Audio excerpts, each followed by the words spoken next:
I learned something very powerful in that journey. I learned that more honest I become about who I want to become, I attracted the right people and the right conversations. It was like going through the change. You don't take everything with you in who you are becoming, but in the same time, you find people who are speaking your language, who understand your challenge, that people who went through similar reinvention. And often growth begins when we stop trying to belong to a space we have already outgrown.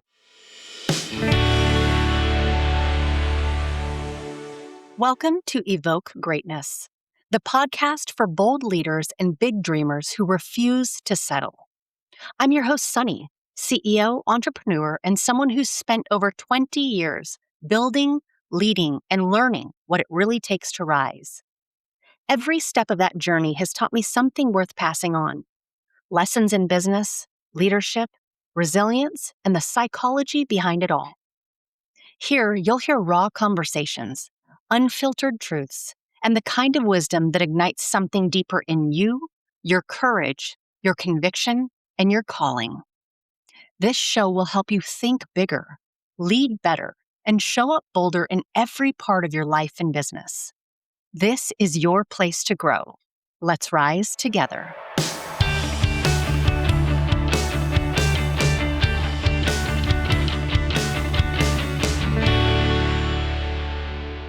Welcome back to another episode of Evoke Greatness. What happens when the very strengths that built your success start working against you?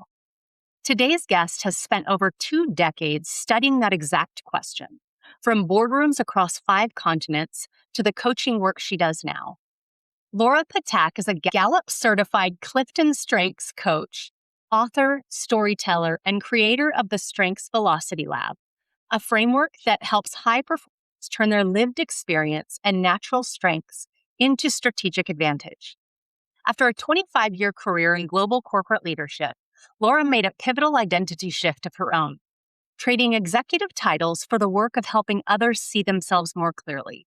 She's the author of Whole, Not Perfect, and Stories with Purpose, and the co-founder of Edgecraft.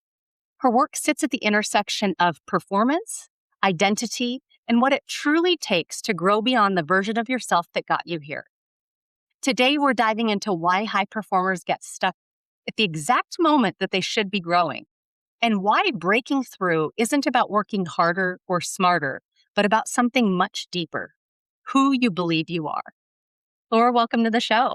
Hello, Sonnie. Very nice meeting you, and hello to your listeners and viewers. I'm looking forward to diving into this conversation with you. Awesome. So let's just dive in. All right. Well, you talk about strengths quietly becoming traps for high performers. Can you walk us through what that actually looks like? What does it feel like from the inside when that's happening? Well, I will talk at the beginning before talking about the disconnect and how strengths sometimes become traps. I would like to talk a bit about what's happening sometimes with the high performing people during their career, and I'll share a bit of a story, because when I looked back at my career, there was a period in my life where externally everything looked very successful. I had a global executive career. I lived and worked across 7 countries on 5 continents. I led very large initiatives. I traveled constantly, traveled the world. And from the outside, everything looked like I had built the kind of life like many people aspire to have. But internally, something very different was happening. At some point, I realized that achievement was not longer creating alignment. That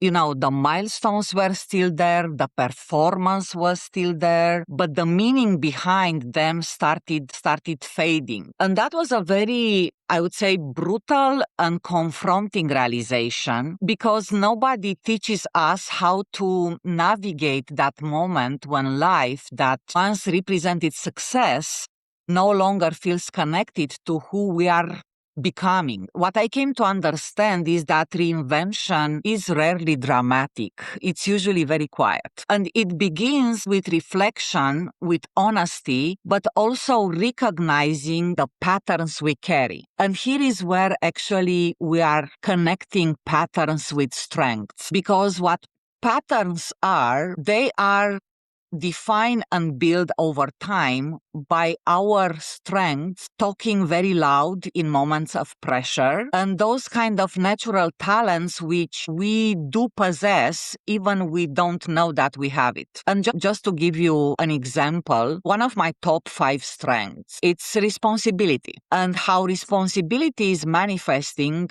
for me is that I take responsibility and I walk the talk for everything that I say I do, I will be doing. So what I say that I do, I actually do it and I deliver. Now, under pressure and in life, my responsibility was so loud that I was taking responsibilities which were not mine to take first. And in career, that could be reflected in moments where actually you want to prove yourself and you want to get a seat at the table. So therefore, you take over responsibilities and you raise your hand for things which might not be necessarily yours. It doesn't mean that that experience is not helping you evolve in some areas, but on the other hand, if you don't calibrate that strength, it could lead very easily to burnout, because you add not only to your plate when you take those responsibilities, but you add to someone else's plate as well.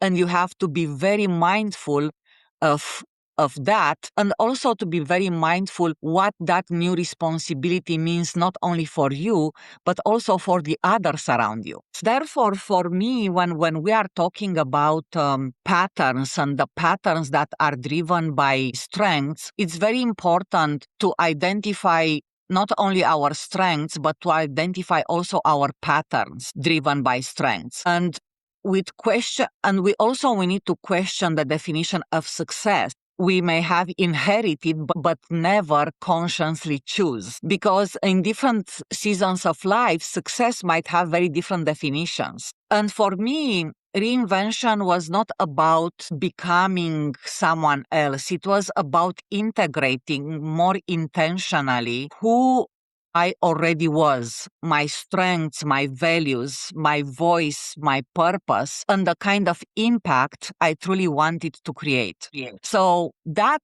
today is reflected in the fact that I do work and I do help high-performing professionals to deeply connect to that journey over the seasons of life, over their career, connected with their direction, and use their strengths, then they value and their purpose being integrated in that direction and who they are becoming in every season of life.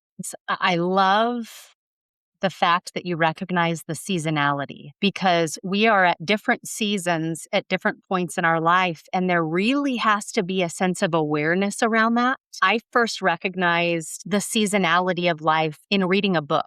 I was reading The Compound Effect and absolutely loved the book and how I could kind of habit stack and make some things produce better outcomes. And it was about a year later and I read the book again. And I got something very different from the book because I was in a different season of my life. And so that brought a heightened sense of awareness around the seasonality and how the lens that we view the world and our success and what's meaningful to us is very dependent on the season that you're in. So I love that that was an element of your story of how that kind of unfolded. Yes, because one of the realizations through my own process of like reinvention and the realizations I had is that the definition of success changes with the seasons of life, because what fulfilled you when you were 30 may not fulfill you as you are 50. Right. And I think one of the healthiest things which we can do is to allow ourselves to redefine success consciously instead of staying loyal to an old version or old definition of success. Because, for example, for a season of life, maybe when you are like in your 20s or 30s, maybe success means achievement. Maybe as you go to close to 40, maybe success means contribution. For others, depending where they are in the season of life or culture, success might mean peace or impact. And maybe when you are 50, success is not necessarily achievement, but it's more alignment with you, with internally, with who you are, with what you want to leave behind in life. So to me, the danger is not changing. The danger is continuing to live according to a definition of success that not longer belongs to you. It's like shedding a skin, shedding something that no longer serves you and letting that, there's a death to it, right? There's a death when something is no longer serving you and it's not useful to you and you're letting go of that. And with that though, have you experienced that there is some sort of grieving process to the loss or what Yes. you're letting go?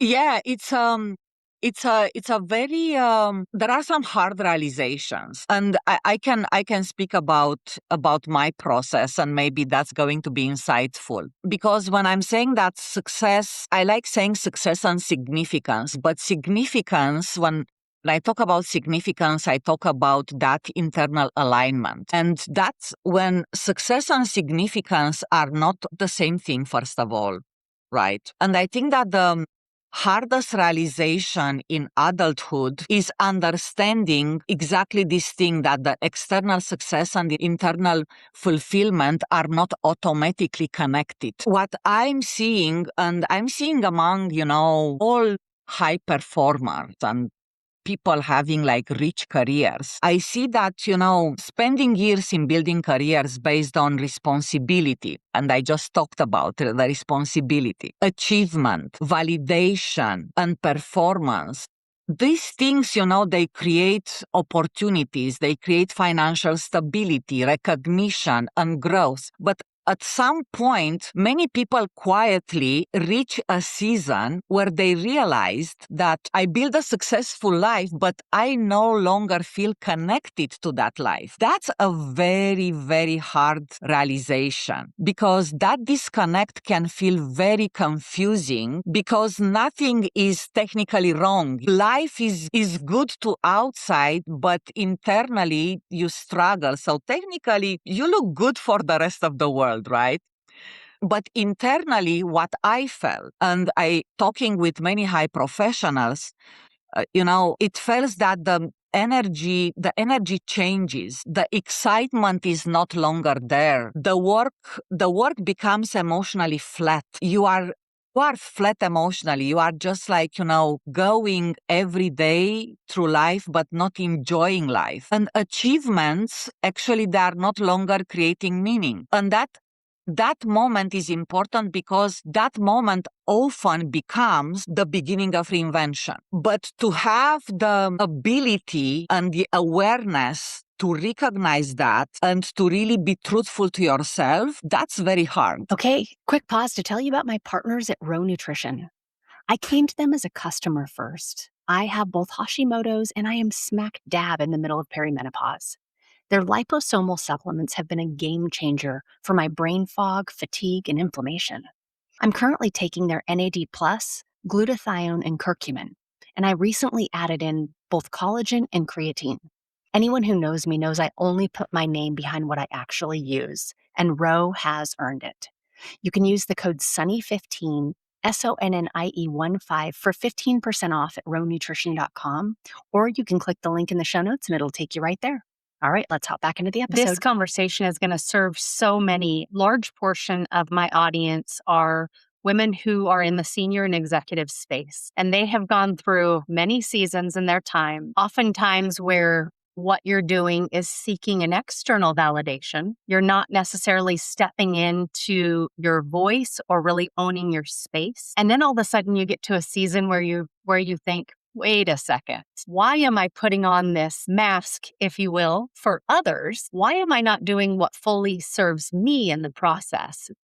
So I'm curious, what role does external validation play in keeping people stuck or keeping people small? Well, external validation, it's very connected to perfectionism in my experience, because we try to look perfect to the external world and to get that validation that you have the perfect career, that you are shining wherever you go, that you have success whatever you do in your life, and so on. And that actually is just that face to the external world, which in fact creates the misalignment with who you already are, because that wholeness, that integration, which actually you have internally between your strengths, your values, your purpose, if you cannot display that to the external world, that is where the conflict begins. Because it's like you are playing a role, or you are playing in a movie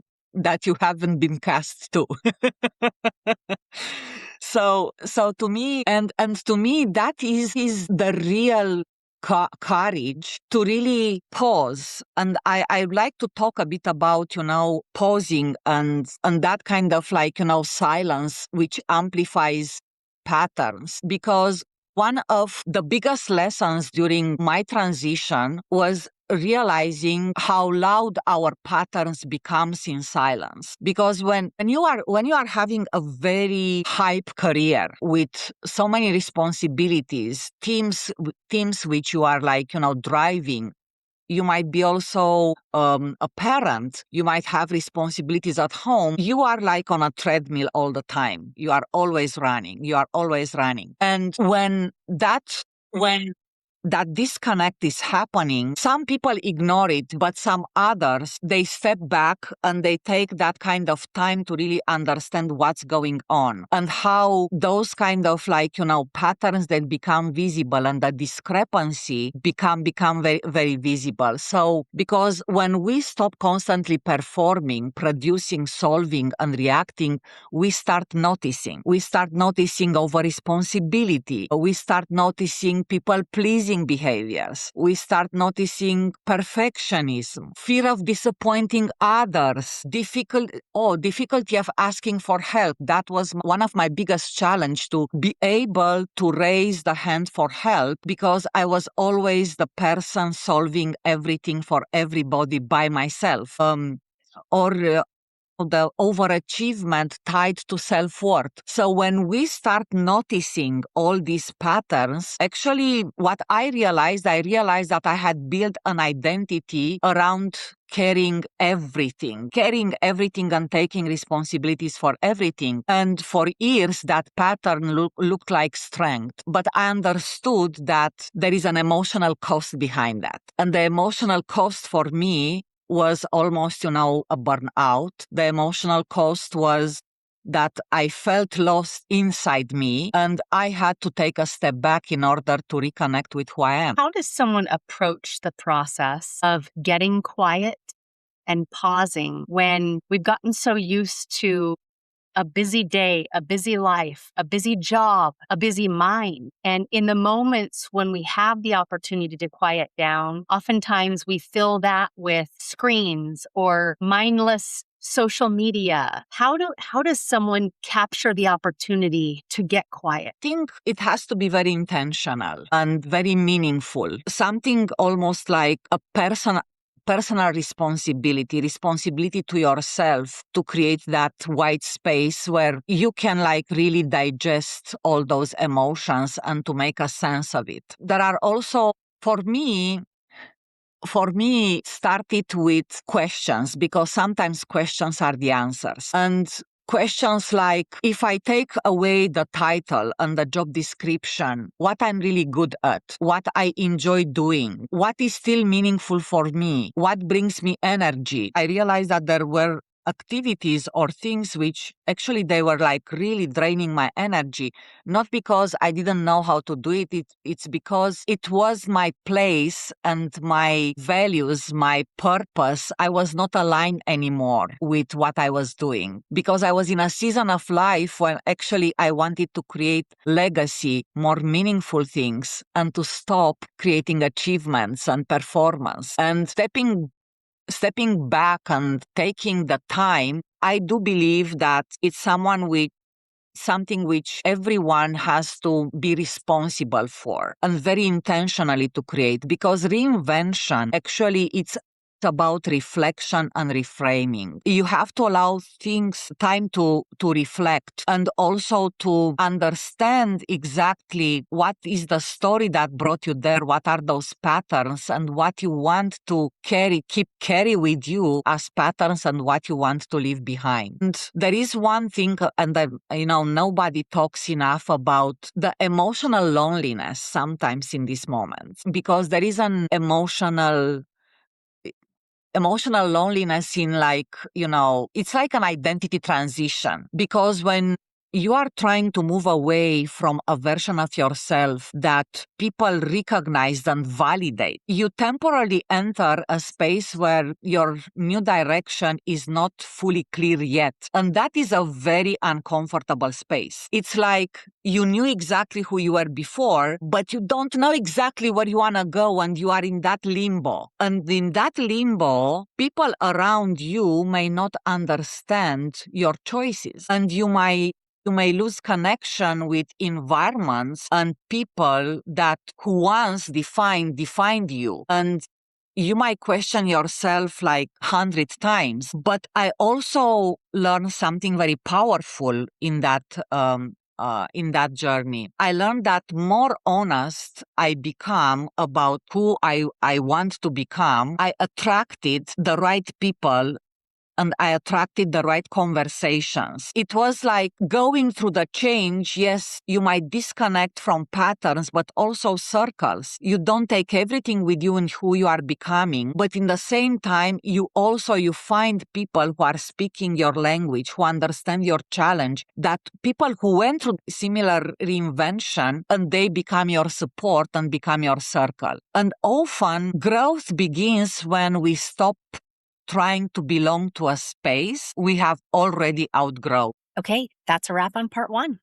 Make sure to come back next week for part 2, where Laura is going to break down what an identity shift actually looks like when you're in the middle of it, how to stop using your strengths on autopilot and start using them with intention, and the framework she uses with high performers to help them get unstuck and start moving toward who they're actually becoming. Okay, stay with me for just a second before you go. Living with Hashimoto's and being in the middle of perimenopause means brain fog shows up in the middle of conversations, decisions, and moments that matter. And I refuse to stay there. I'm very selective about what I put in my body, intentional. So when Meraki Blue came to me wanting to support this community, I said yes because I already believed in what they do. Methylene Blue, mitochondrial health, cognitive performance, mental clarity. It works for me. I want it to work for you too. Meraki Blue is giving the Evoke Greatness community 20% off. Use the code EVOKEGREATNESS, all caps, no spaces at checkout. I promise you, your brain isn't broken. It's just waiting on the right support. If today's episode challenged you, moved you, or lit a fire in your soul, don't keep it to yourself. Share it with someone who's ready to rise in their leadership, their business, and their life. And if you haven't already, I'd be so grateful if you took 30 seconds to rate and review the podcast.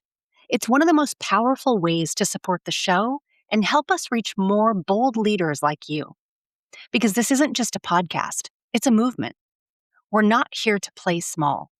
We're here to lead loud and elevate how we think, lead, and execute, one bold and unapologetic step at a time.